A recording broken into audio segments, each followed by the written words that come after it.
ನಮಸ್ತೆ. ಓಂ ನಮಃ ಶಿವೋಹಂ ನ್ಯೂಸಿಗೆ ಸ್ವಾಗತ. 1000 ವರ್ಷಗಳ ಪುರಾತನ ದೇವಾಲಯ ಶ್ರೀ ನಾಗನಾಥೇಶ್ವರ ಸ್ವಾಮಿ ದೇವಾಲಯದಲ್ಲಿ ಇಂದು ವಿಶೇಷವಾಗಿ ಆರುದ್ರಾ ನಕ್ಷತ್ರ, ಸೋಮವಾರ ಪೌರ್ಣಮಿ, ಭೋಗಿ ಹಬ್ಬ ವಿಶೇಷ ಪೂಜೆಗಳು ನೆರವೇರಿತು. ಶ್ರೀ ನಾಗನಾಥೇಶ್ವರ ಸ್ವಾಮಿ ದೇವಾಲಯದಲ್ಲಿ ಇಂದು ಆರುದ್ರಾ ನಕ್ಷತ್ರ, ಸೋಮವಾರ ಪೌರ್ಣಮಿ ಸಂಧಿಯಾದ ವಿಶೇಷ ದಿನ ಸ್ವಾಮಿಯವರಿಗೆ ಲಘುನ್ಯಾಸಪೂರ್ವಕ ರುದ್ರಾಭಿಷೇಕ, ಪೌರ್ಣಮಿ ವಿಶೇಷ ಸತ್ಯನಾರಾಯಣ ಸ್ವಾಮಿ ಪೂಜೆ ನೆರವೇರಿತು. ಬೆಳಗ್ಗೆಯಿಂದ ಗಣಪತಿ ಪೂಜೆ, ನವಗ್ರಹ ಪೂಜೆ, ದೋಷ ನಿವಾರಕ ಸುಬ್ರಹ್ಮಣ್ಯ ಸ್ವಾಮಿ ಪೂಜೆ, ಪ್ರಸನ್ನ ಪಾರ್ವತಿ ಸಮೇತ ಶ್ರೀ ನಾಗನಾಥೇಶ್ವರ ಸ್ವಾಮಿಯವರಿಗೆ ಆರುದ್ರಾ ನಕ್ಷತ್ರ ವಿಶೇಷ ಪಂಚಾಮೃತ ಅಭಿಷೇಕ, ಲಘುನ್ಯಾಸಪೂರ್ವಕ ರುದ್ರಾಭಿಷೇಕ ವಿಜೃಂಭಣೆಯಿಂದ ನೆರವೇರಿತು. ಭಕ್ತಾದಿಗಳು ಇಂದಿನ ವಿಶೇಷ ತಿಳಿದು ಆಲಯಕ್ಕೆ ಬಹುಸಂಖ್ಯೆಯಲ್ಲಿ ಆಗಮಿಸಿ ಅಭಿಷೇಕ, ಸತ್ಯನಾರಾಯಣ ಸ್ವಾಮಿ ಪೂಜೆಯಲ್ಲಿ ಪಾಲ್ಗೊಂಡು ಧನ್ಯರಾದರು. ಕೆಲ ಪೋಷಕರು ತಮ್ಮ ಚಿಕ್ಕ ಮಕ್ಕಳನ್ನು ಶ್ರೀ ಚಂಡಿಕೇಶ್ವರ ಸ್ವಾಮಿ ಸನ್ನಿಧಿಗೆ ಕರೆತಂದು ಮಕ್ಕಳ ಕೈಯಿಂದ ಕಡಲೆಪುರಿಯಿಂದ ಚಂಡಿಕೇಶ್ವರ ಸ್ವಾಮಿಯವರಿಗೆ ಅಭಿಷೇಕ ಮಾಡಿಸಿ ತಮ್ಮ ಮಕ್ಕಳ ಆರೋಗ್ಯ ಹಾಗೂ ವಿದ್ಯಾಬುದ್ಧಿಗಾಗಿ ಬೇಡಿಕೊಂಡರು. ಧರ್ಮಾಧಿಕಾರಿಗಳು ರಮೇಶ್ ಬಾಬುರವರು ಹಾಜರಿದ್ದು ಆಲಯದ ಕೈಮ್ ಕಾರ್ಯಗಳು ಹಾಗೂ ಅನ್ನದಾಸೋಹಗಳ ಬಗ್ಗೆ ವಿಶೇಷ ಕಾಳಜಿ ವಹಿಸಿದರು.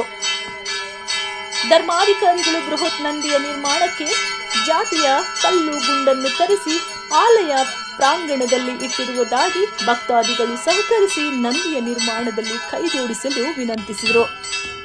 ಪ್ರಧಾನ ಅರ್ಚಕರು ವೇದ ಬ್ರಹ್ಮ ಶ್ರೀ ಉಮಾಶಂಕರ್ ಶರ್ಮರವರು ಮಾತನಾಡಿ, ಇಂದು ಸೋಮವಾರ ಆರುದ್ರಾ ನಕ್ಷತ್ರ, ಪೌರ್ಣಮಿ, ಭೋಗಿ ಹಬ್ಬ ಸೇರಿರುವುದು, ನಾಳೆಯಿಂದ ಉತ್ತರಾಯಣ ಪ್ರಾರಂಭವಾಗುತ್ತಿರುವುದು ವಿಶೇಷ ಫಲಗಳನ್ನು ನೀಡುವುದೆಂದು ತಿಳಿಸಿದರು.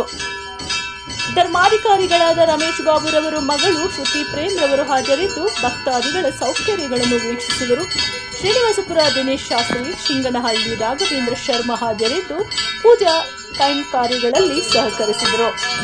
ಇಂದಿನ ಸೇವಾಕರ್ತರಾದ ಶ್ರೀನಿವಾಸಪುರ ಗೋಪಾಲರೆಡ್ಡಿ ದಂಪತಿಗಳು ಹಾಗೂ ಮಗ ಶ್ರೀನಿವಾಸ್ ದಂಪತಿಗಳಿಂದ ಪೂಜೆ ಅಭಿಷೇಕ ನೆರವೇರಿತು.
వలదని చెప్పిన పని ఎన్నడు చేయరాదు, పినిమిటి వలదని చెప్పిన పని ఎన్నడు చేయరాదు.